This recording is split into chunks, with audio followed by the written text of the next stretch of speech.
Welcome to another video, dear viewer. I hope you're all keeping positive and testing negative.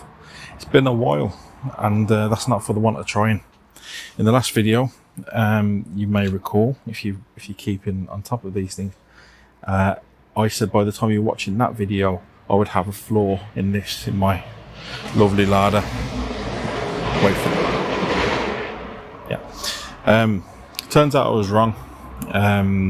And for once it wasn't me that messed everything up. Usual story really. Cut out the rot IC, the rust, to find more rust. I then cut that rust out and I find more rust. So I had to keep going right back to a point where I could actually start, welding and putting things back together again. But that isn't the only thing that happened, and we'll get to that bit eventually, which will be after what you're about to watch now. So enjoy it, and I'll see you in a few minutes, I think. With the howling winds of Storm Kathleen whirling around me, I took to cleaning and preparing the steel for a new floor pan. This meant getting the wire brush on the best AliExpress drill money could buy to the tune of £25, and making sure the metal that I'll be welding was as clean as possible.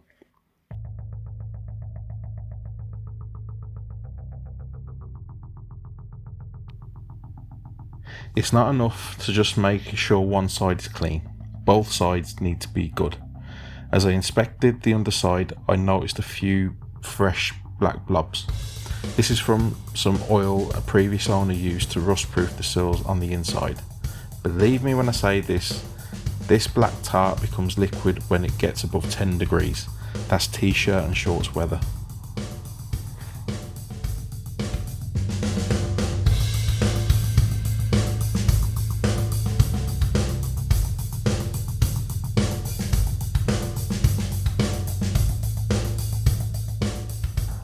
I spot a hole which the seat rail was hiding on me.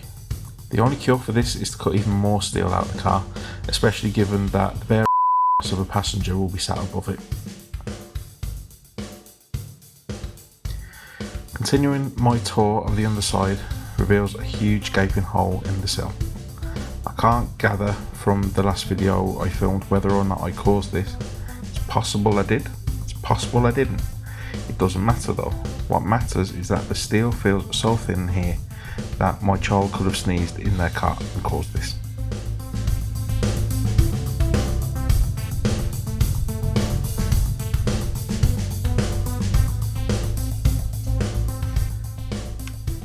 There is a lot of steel here that needs to come off before I even think about replacing the floor. Removing the seat rail is the first job to do. While some of the spot welds are easy to spot, and they are difficult to access.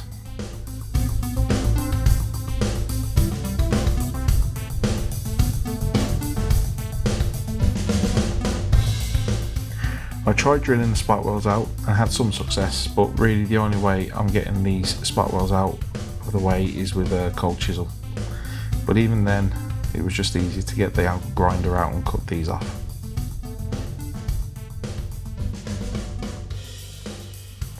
I'm starting to feel that my approach to this car is very much restoration by hand grenade.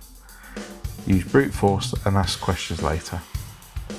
This part of the floor I have a replacement panel for, so this hole I managed to put in it isn't too much of a concern, especially since I can spy some rust hiding inside of it.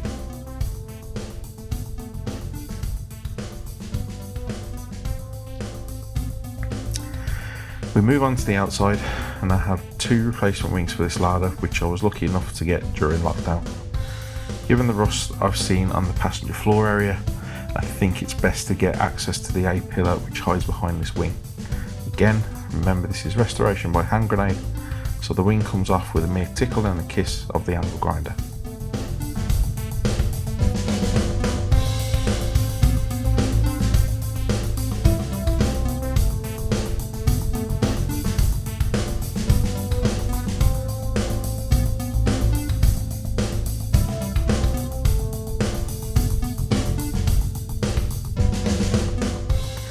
To my surprise, this passenger side seems to be in much better condition than the driver's side was. The strut tower seems solid. The only bit of corrosion I can see is the box section at the top left of the tower. The front valance is knackered, I knew that, and I have a replacement panel for that too. To anyone who has cursed the plastic arch liners of modern cars, well, this is why we have them. It causes havoc to the headlights if you don't have them.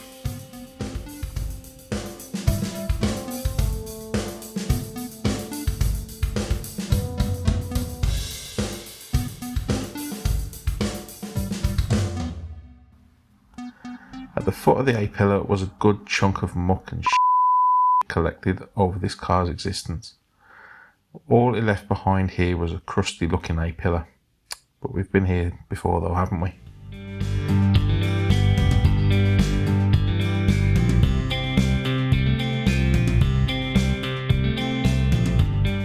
I start peeling back the layers of steel here. There is a number of layers in this part of the car. The bottom part of the sill, as you can see here, I've pulled back. This revealed that the inner sill was quite rusty too. I will add that to the list of Lada that needs to be cut out.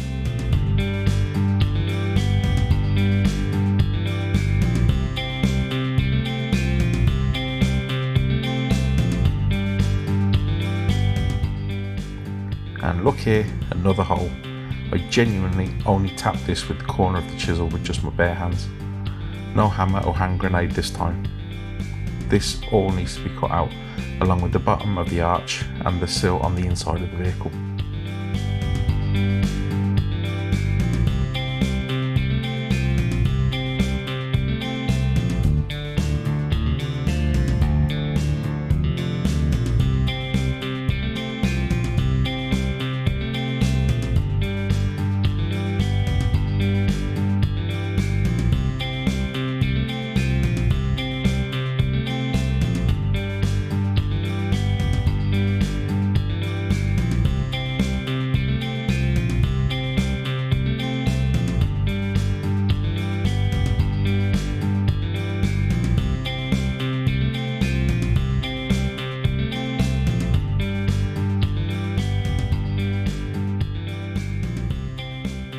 Now I have no corner and no floor.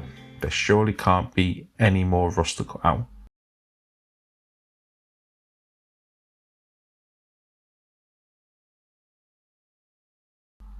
And I'm wrong again. The steel at the bottom of the A-pillar was weak and rotten. I cut back as much as I could to get back to strong steel, and this is what I'm left with. As you can see here, the inside of the car didn't fare much better either.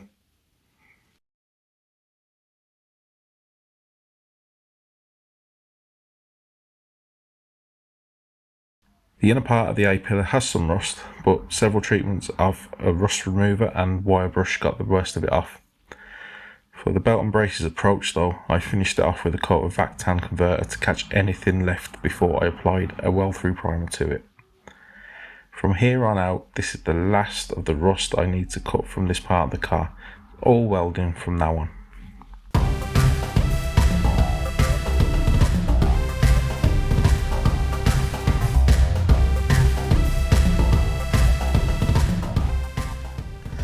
The wallpaper liner comes out to make some templates and they're transferred onto some fresh 18 gauge steel. Given the shape of this panel, I'm going to cut these out in separate pieces and weld them on the bench.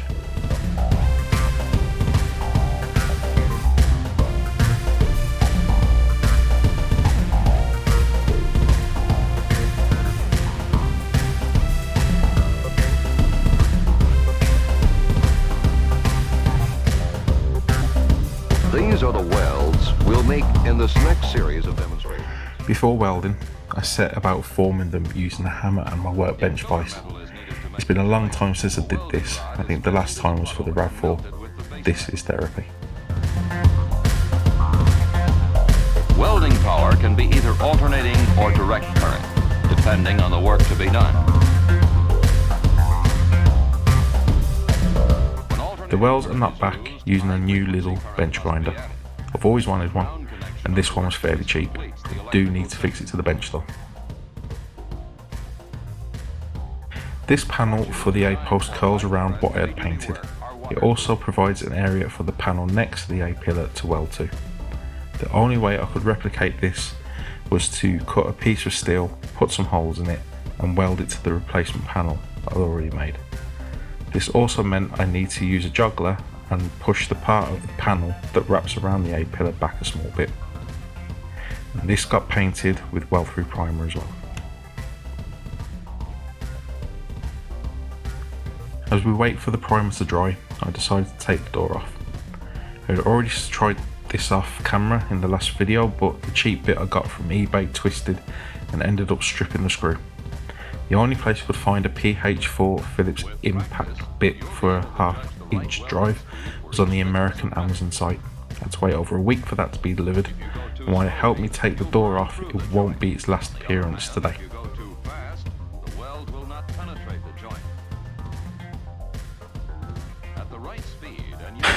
With the door off, it meant I had easier access to the areas I needed to weld. The A-pillar replacement panel went on, and there's 3 spot welds on the outside. Originally, it only had 2 spot welds, and then we have more spot welds on the inside, as well as on the side facing the arch.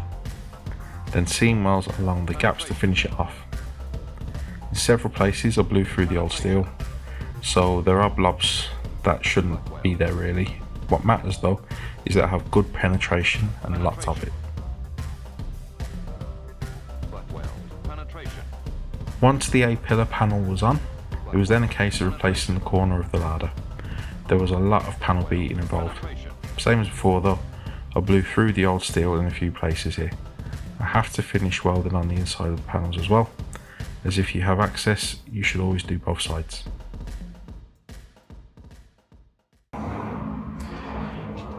So I was going great guns until it came to putting my tools away. Now that welding cart is great. Put my phone on top of it, and that was my first mistake. I didn't really think what I was doing. So the phone was on the top of the welding cart. I pushed it, it hits the stone, phone goes flying. Screen's smashed to hell, like it's gone, as you can see here from this photo. The phone screen was already cracked from when I was doing the Land Cruiser. However, I could still use it, but yeah, as you see, couldn't do that. Now, filming is secondary to what this project is. Like, this is most important, getting this done. So I carried on. But in the meantime, in between weekends, I thought, oh, I'll improve what I do here. So bought that, and it already had the lens. It didn't come with the lens. So when it came to filming how the panel beating and the measurements and things like that that went into doing the floor, I used that. I also tried to do bits to camera to it, but the lens doesn't work. That's neither here nor there. The fact was, it's only now did I realise it didn't film a sodding thing. So all the film footage that I had for this is gone. It is what it is. It takes great photos, but I'm not going to. I need to work out why it didn't take or save the videos at least. So I thought it was. So moving on from that, I thought actually what I do need is like one of these like little handy cams, like the little camcorders that you used to have, where the screen would flip round and you can see what you're doing, like this. And thankfully I tried this camera before I started filming, and it does work. Great. So I've got the videos all sorted out now. Audio is another problem. I'm talking to you now, I have no idea whether this is going to work, but you know, we'll see what happens in post. So, from what you saw to what it is now, what have I done? Well, I've done the floor. The floor is actually in. I've welded it on the inside, so downwards. I've put some holes in the chassis rail, and I've also put the chassis arm on it as well. I haven't done much welding underneath, because I think what I need to do actually is I need to make some sort of rotisserie and just flip the car around. I think that's going to be better. I've done did a little bit of upside down welding, reminiscent of my RAV4, but I don't really think that's a good idea. I'd rather be on top of it and see it. Obviously there'll be times when I can't do that, but you know, I'm gonna start investigating how to build a rotisserie, but that's for another video. Anyway, so did the floor. It also meant that I had to put part of the inner sill back in, and I finished that at the weekend. The weekend before last, this is where I think everything started going wrong. So if you rewind a little bit, as you can see here, I keep going in and out of this. There's no door. I took the door off because I went to great lengths to find a 1/2 inch number 4 Phillips impact bit. Only place I could find one was Amazon, and in America, not the UK Amazon, so that got sent over. Took this door off.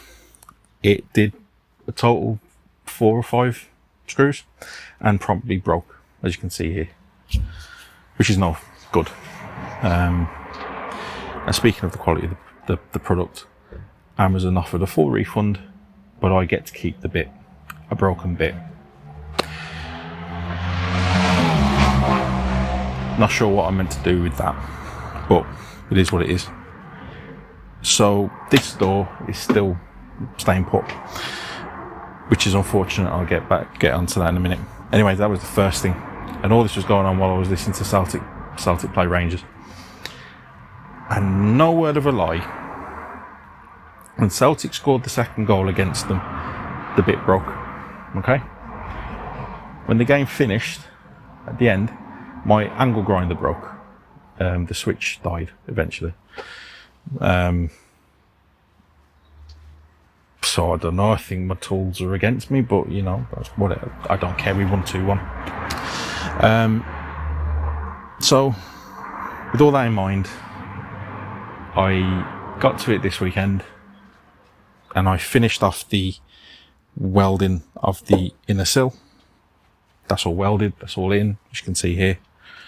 I've covered it all in zinc primer because I wanted some protection on it. It's not finished by any means. It's like, you know, I can see the odd bit of hole in the welding around the seam, but most of it's done. I just need to flat it back for when I put the seats in and things like that. But just in case, you know, a hole, you know, it gets wet somehow, I just wanted some sort of protection on it. But anyway, moving on to the next thing that I need to do, and this is where I'm going to finish the video, because this is where I should have got more done at the weekend. This outer sill should have come out. Problem is that the B pillar goes onto it, and I have a full repair panel to go onto it. I asked around. Best thing to do is to cut it all out, go underneath it, especially the bottom of the footer of the A pillar, and cut it all out and weld it out so that, you know, there's nothing of the old one left. But it also means having to brace the doors, so the front door and the back door, but I have no steel to do that, so I need to get that this week. And obviously if I haven't got the steel, I don't want to start cutting at it. So that's where it was left, really. And couldn't really brace the door anyway because I'm still waiting for well, actually it came today, but it didn't at the time, the impact bit to take the back door off. So once that door's off, I can brace it, and that'll be the next video. I think it'll all be sill work in the next video, and I think that's it. Sorry about the waffling, but I think there was a lot to get through, really, to show you where I've got to. And I'm trying to make the video smaller, and I made this one a big long one because I can't be Good grief, it gets worse and worse. making 2 out of it. Anyway, thank you for watching. Thank you for your support. If usual rules apply, there are no rules. But if you would like to like the video, please do. If you like to dislike it, you can. but leave a comment as to why. And if you like what you've seen here and you want to see more of Nikita, my Lada, yeah, we'll have to subscribe, because that's the only way you'll find out about it. Anyway, I'll see you again, and take care and enjoy the sunshine if you have any, or the rain if you miss it, or you're just into rain, whatever. Bye bye. Bang, done.